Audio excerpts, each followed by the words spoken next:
เฮโล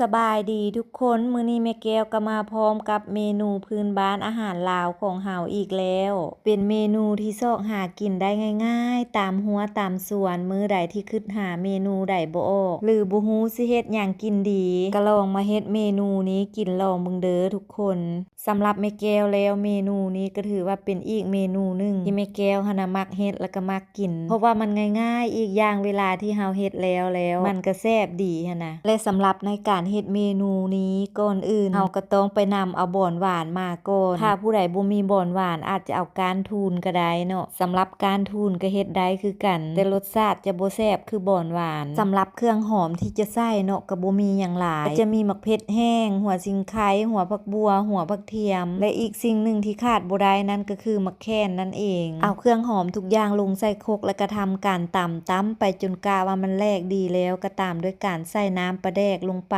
ตามด้วยการใส่น้ำมันลงไปน้ำน้อยนึงอาจจะเป็นน้ำมันพืชหรือน้ำมันหมูก็ได้เนาะแล้วก็ตามด้วยการใส่เครื่องปรุงรสด้วยเกลือกับแป้งนัวลงไปหลังจากนั้นเนาะก็เอาเครื่องที่เฮาตำไว้หั่นแหละมานวดมาซาวใส่กับบ่อนที่เฮาเตรียมไว้นั้นเฮ็ดมือเบาๆเนาะค่อยๆนวดค่อยๆซาวคลุกเคล้าให้เครื่องทุกอย่างมันเข้ากันดีๆแล้วก็นำไม้ปิ้งมาเนาะเพราะว่าในการปิ้งบ่อนในมื้อนี้แม่แม่เกียวจะใส่ไม้ปิ้งเอาเนาะเพราะว่าอาศัยเวลาเฮานำไปปิ้งมันจึงพลิกจึงปีนง่ายหั่นนะแต่ถ้าว่าผู้ใดบ่มีไม้ปิ้งเนาะอาจจะปิ้งใส่ตะนางเลยก็ได้แต่สำหรับแม่แก้วแล้วเนาะเวลาเฮ็ดเทื่อใดแม่แก้วก็จะเฮ็ดแบบนี้ทุกเทื่อเลยเพราะรู้สึกว่าเวลาเฮานำไปปิ้งหั่นนะเวลาเฮาจะพลิกจะปีนมันก็ง่ายดีหั่นนะ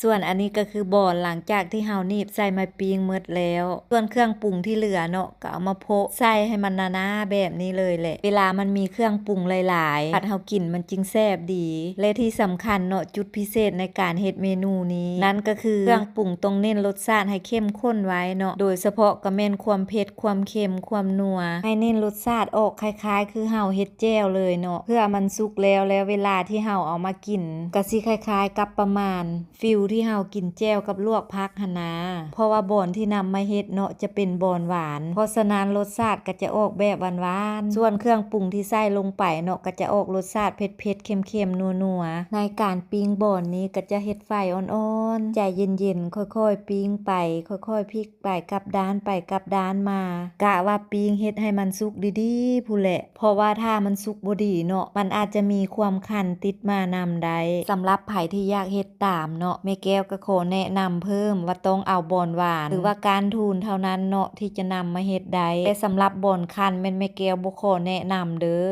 ใช้เวลาปิ้งไปได้ระยะนึงเนาะมาเบิ่งตอนนี้จากสีสันหน้าตาของปิ้งบ่อนของแม่แก้วก็น่าจะสุกได้ที่แล้วได้เวลาจัดใส่จานพร้อมเสิร์ฟได้แล้วบาดนี่เป็นจังใดทุกคนสำหรับเมนูปิ้งบ่อนหวานของแม่แก้วมื้อนี้สีสันหน้าตาเป็นตาแซ่บตากินตาซีมอยู่บ่มาเด้อทุกคนมากินข้าวกับเมนูปิ้งบ่อนหวานแซ่บๆนำแม่แก้วนำกันสิมีไผสนใจมากินเมนูบ้านๆแบบนี้นำแม่แก้วอยู่บ่เนาะสำหรับคลิปวิดีโอนี้ขอจบเพียงเท่านี้แล้วพบกันในคลิปใหม่ก่อนไปขออวยพรให้ทุกคนจงใช้ชีวิตในแต่ละวันอย่างมีความสุขไปก่อนเด้อทุกคน